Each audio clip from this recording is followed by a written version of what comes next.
the stuff. We want to fight, and we can't get enough.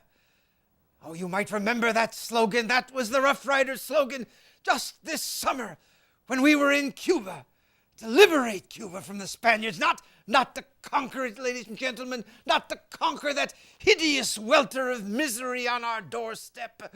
We have no more use for Cuba than a boa constrictor has to swallow a porcupine hind end too. But we had a reason to be there, to free it from the concentration camps of General Weyler, to free it from the Spaniards who controlled it and had corrupted it so greatly. In truth, we should have been in that war a lot sooner. But I am proud to say that as Assistant Secretary of the Navy, I helped persuade McKinley finally to go into that war. McKinley, if truth be told, he has all of the backbone of a chocolate eclair. I was worried that if there was a real foreign crisis or a soft money craze or a labor riot, that he couldn't be trusted. So I almost took matters into my own hands. I presented battle plans to him for taking the Navy into Cuba. And for that matter, even though I was Assistant Secretary of the Navy, I must tell you that I issued the order to Admiral Dewey to steam from Hong Kong to Manila. I know the Spaniards.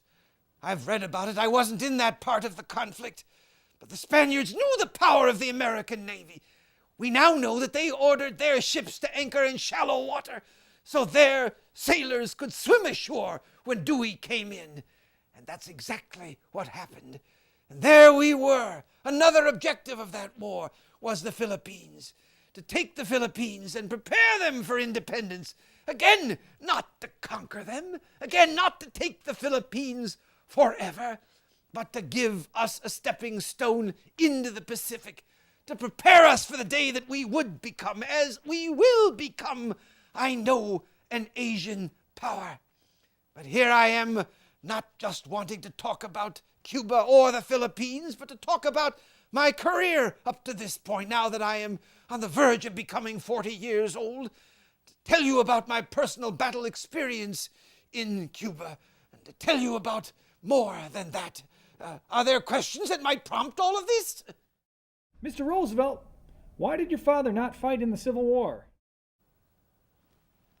Here, we're going to be talking about my own past. And now you're asking questions about my family? I'm tempted not to answer this at all, sir, but I'll answer it. Memories like that must be left until they're too dead to throb any longer, but I will answer it. I'm not pleased as pickles to answer it, but I will. My mother, Mittie Bullock, was from Georgia. My grandmother from Georgia was living with us during the Civil War. Her brothers, my uncles, Jamie and Irving Bullock, were fighting for the Confederacy. Jamie was in England, gathering funds for ships to maraud Yankee shipping during the war. He's buried there. On his gravestone it says, James Bullock, born an American, died an Englishman. I must say I'm proud of him, if truth be told, even though he fought on the wrong side. Why, when we were young, I was born just before the war started. We were putting together packages to send off to the Confederacy. Toothbrushes and scarves and woolens and all sorts of things to send to the Confederacy. Those were days of hushed and thrilling excitement. And all the time I was doing it, I was grinding my teeth and hoping and praying at night that the Yankees would do in the Confederacy. But my father, Mr. Greatheart, we all called him, after a character in John Bunyan's Pilgrim's Progress, Mr. Greatheart, the only man I ever loved, the only one of whom I was ever truly afraid.